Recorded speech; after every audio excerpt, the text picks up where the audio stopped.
All right, so are you ready to dive into something that might just be huge EE for the future of XR? I'm ready. Okay, good, because we're looking at Samsung's Project Muhan, That, their prototype headset yeah. they developed with Google. Interesting. It could be the thing that finally takes XR mainstream. Really? It's that big of a deal? I think so, yeah. Wow. Okay. It's like the Pixel phone, but for extended reality. Oh, I see. So like a benchmark. Exists. Setting the standard. And what's interesting is they're not just focusing on premium hardware like some of the other players in the space. Right. The real game changer here is that they're really emphasizing accessibility Okay. and a unified platform. Got it. And the way they're doing that is through Android XR and Google's Gemini AI. Oh, wow. So a totally different approach. Yes, very different. Okay. I'm intrigued. Let's hear more. Okay, well, let's start with the design. Okay. I mean, it definitely takes some cues from Apple's Vision Pro, especially that sleek, reflective glass and the fabric finish. For sure. Okay. But those seem pretty common now for these types of headsets. They do, but there's one noticeable difference. Okay. What's that? There's no outward-facing screen to show your eyes. Oh, interesting. Yeah. So no one can see what you're looking at? Exactly. I see how that could be a big deal for some people. Right. Like, would you be more comfortable wearing a headset in public? Yeah. If it didn't feel like everyone was watching your eyes? That's true. Yeah. You know, it's funny because I hadn't really thought about that before. Yeah. But you're right. That could play a big role in how quickly people get comfortable with XR For sure. and how it becomes socially accepted. Totally. And speaking of comfort, Yeah. Samsung seems to have really gone all out. Okay. How so? Well, they have this removable magnetic light shield. A light shield. It's like this panel that blocks out the light. Oh, okay. So you can get a more immersive experience? Exactly. But you can pop it off if you want to be able to see what's going on around you. Oh, that's clever. Right. So you have the best of both worlds. Exactly. Yeah. And then they also have an adjustable back cup to distribute the weight better Okay. and a dial to fine-tune the fit. Wow. They really seem to be focusing on comfort, Oh, yeah, for sure. which makes sense. Right. Because if it's not comfortable, people aren't going to wear it. Exactly. It's crucial for any wearable device. Absolutely. Especially one you're going to be using for long periods of time. I mean, think about it. It might be the difference between people trying it out for a few minutes and actually integrating it into their day-to-day routines. I totally agree. Yeah. Okay, so now let's get under the hood a little bit. All right, let's do it. I'm excited. Okay, so we've got a Qualcomm Snapdragon XR2 Gen 2 processor, Okay. which is one of the leading chips for XR devices. Yeah. And it's comparable in performance to what you'd find in Apple's Vision Pro. Oh, wow. So top of the line. Yes. And then they've also got an active cooling system Oh, nice. to prevent overheating, which can obviously affect performance. And comfort, right, because no one wants a hot headset on their face. Yeah, exactly. And then for controls, you've got touchpad navigation and minimal buttons, which is always a plus in my book. I agree. I'm not a fan of too many buttons. Me neither. So we've got great hardware, but what about the software? Well, that's where it gets really interesting. Okay, lay it on me. Okay, so it runs on Android XR, Okay. which means you potentially have access to the entire Google Play Store. Wow. The whole Play Store. Yeah. Optimized for extended reality. Right. All those apps and games that we love. Exactly, but scaled for these immersive experiences. Oh, man, that's a game changer. Right? Okay, so paint me a picture here. What does that actually look like? Okay, so imagine you're watching a 3D concert on YouTube, Yeah. but you feel like you're right there in the crowd. Whoa, yeah. Or you're collaborating on a work project with your colleagues, Okay. but you're all in a shared virtual space, Okay. and you're manipulating 3D models Okay. and brainstorming ideas. Wow. So not just entertainment, it's also productivity. Exactly. It can be both. That's amazing. Right. And it's not even just about existing apps. Right. Because the unified platform that Android XR provides Yeah. could really incentivize developers to create entirely new experiences. Well, that makes sense because now they have this huge potential market. Exactly. Wow. So we could be seeing a whole new wave of content Yes. designed specifically for spatial interaction. That's the idea. I love it. Okay, but here's where it gets really interesting. Okay. I'm on the edge of my seat. So they've integrated Google's Gemini AI directly into the headset. Gemini AI. Mhm. Wow. Okay, so we're talking real-time object recognition, Yes. on-the-fly language translation. It can do all that. Okay, but hold on. It Yeah. can't just be about adding features, right? Right. It has to be about something bigger. It is. Okay, so what is it? So Gemini is really about revolutionizing how we interact with the XR environment. I see. So for example, imagine using voice commands Okay. to seamlessly organize the windows in your virtual workspace. Oh, that'd be awesome. Right, or to pull up information without having to fumble around with menus. That's a great example. So you could drastically reduce the learning curve. For sure. And make these headsets way more intuitive to use. I'm already sold. And then there's this feature called Circle Search that's just wild. Circle search, what's that? Okay, so you literally draw a circle around anything you see, and it instantly triggers a Google search. Wait, what? Yeah. You're kidding? Yep. That sounds like something straight out of a movie. I know. That's incredible. Yeah. Okay, so it can recognize any object. Well, it's still in the early stages, and there are some accuracy issues. Right. But the potential is just undeniable. It's mind-blowing. Totally. Now, I know you're probably thinking, Well, yeah. okay, how does all of this stack up against Apple's Vision Pro? The 800-pound gorilla in the room. Right, because it's the biggest name in XR right now. Yeah, but we're not really talking about which one is better, are we? No, not at all. Because they're totally different approaches. Exactly. Apple is all about pushing the boundaries of premium hardware. Right, like they always do. Exactly. Whereas Samsung and Google are really focusing on affordability and accessibility. Through Android XR and the Gemini AI. Exactly. And they're aiming for a much wider audience. Which could really pay off. Right, because the more people who have access to XR, the faster it will evolve. I see what you're saying. And the more innovation we'll see.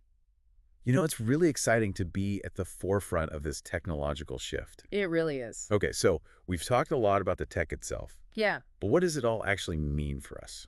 that's a great question, and we'll get into that in a bit. Okay, good, because I'm dying to know.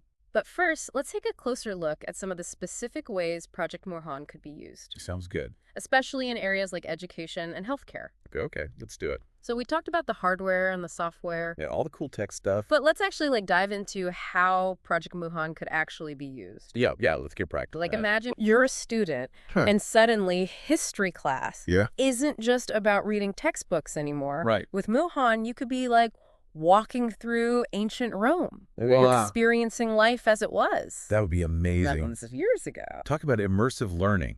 Right. And it's not just history.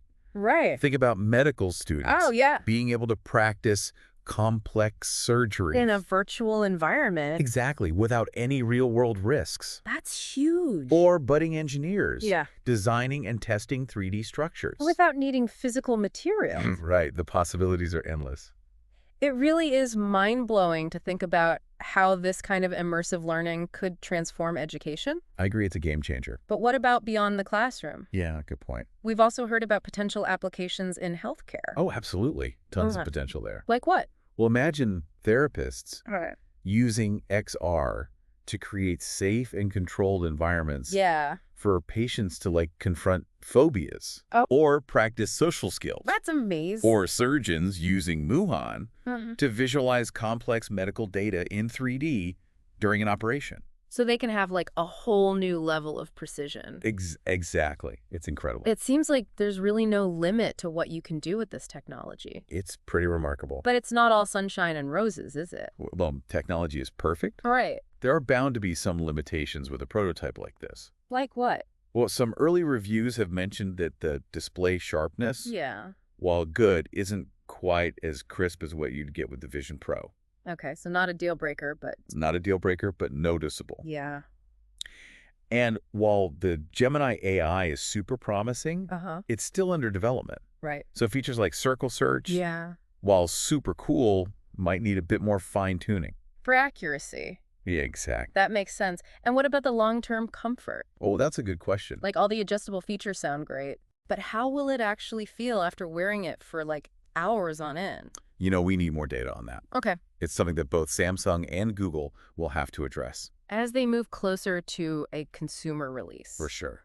Okay, so while Muhan is definitely not a finished product, Right. it's clear that they're on to something big here. Oh, absolutely. This combination of sleek hardware, Android XR, and the power of Gemini AI. It could be a real game changer. And the strategic implications are huge, too. How so? Well, by targeting affordability and a wider user base, Samsung and Google could potentially leapfrog ahead in the XR race. That's a good point. They could really shake things up. Exactly. And remember how we talked about that lack of an outward-facing screen? Yeah. Well, some critics are saying that while it might make people more comfortable wearing the headset in public, Uh-huh. it could also raise some concerns about privacy. Oh, that's interesting. What do you think? I mean, it's a double-edged sword for sure. Right. On the one hand, it addresses that kind of creepy factor that some people associate with these headsets. Totally. But on the other hand, it could make people wonder. What are they actually doing in there? Exactly, which could lead to mistrust or suspicion That's a really great point, and it's definitely something to think about. as XR becomes more prevalent. Okay, so we've explored all the potential benefits Yeah. and some of the drawbacks of Muhan, Mm-hmm. but what does all of this actually mean for the average person? That's the key question, isn't it? It is. I mean, we've given you a glimpse into the possibilities Yeah. and the challenges that lie ahead. For sure. But ultimately, it's up to each individual to decide how they see this technology fitting into their lives. Do you see yourself embracing the immersive experiences of Android XR? Right. Do you see yourself using tools like Gemini AI To enhance your productivity. or your learning? These are questions we all need to start asking ourselves. Because the future of XR is being shaped right now. And your perspective matter. We're on the verge of a new era of computing. And it's up to all of us to decide what that era will look like. We've covered a lot of ground today. I have. But there's one last piece of the puzzle I want to touch on. Okay, so we've talked about how Project Muhan could change like education and healthcare Yeah. and even like how we interact with the world. Right. But there's another aspect I want to talk about, Okay, what's that? and it's a big one: Okay, I'm listening. digital privacy. Oh, yeah, that's huge. Right, because as these XR devices become more sophisticated Yeah. and more integrated into our lives, Mhm. the amount of data that they collect is going to increase like exponentially. That's true.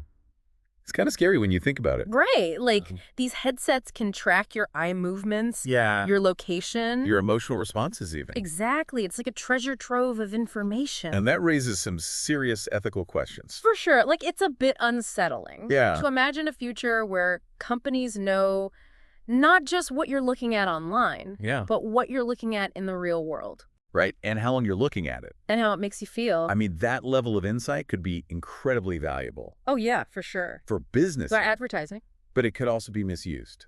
in ways we can't even imagine. Exactly. It's not just about targeted advertising anymore. Right. It's about understanding your behavior, your preferences Your vulnerabilities. on a much deeper level. That's a scary thought. It is, and it raises the stakes for data privacy and security. Big time. We need to be having serious conversations about regulations and safeguards I totally agree. to make sure this tech is used responsibly. Absolutely.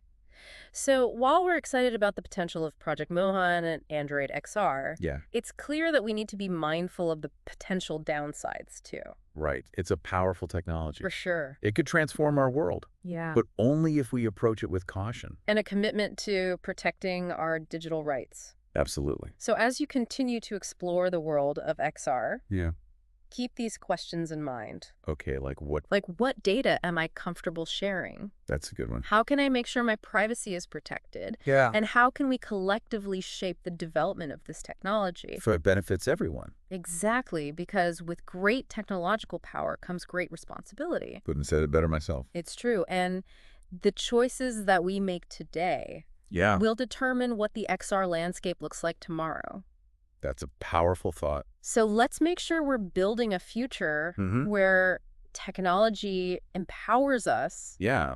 without compromising our fundamental rights. I think that's a great place to wrap things up. I agree. We've covered a lot of ground today. We have from the hardware and software The broader implications of Android XR. and the potential impact on digital privacy. It's a fascinating and rapidly evolving field. It really is, and we're just scratching the surface. But one thing is for sure, What's that? XR is here to stay. Yeah, no doubt about it. And it's going to have a profound impact on how we live and work and interact with each other. It's going to be a wild ride. So stay curious, stay informed. And keep exploring. The incredible world of extended reality. Until next time.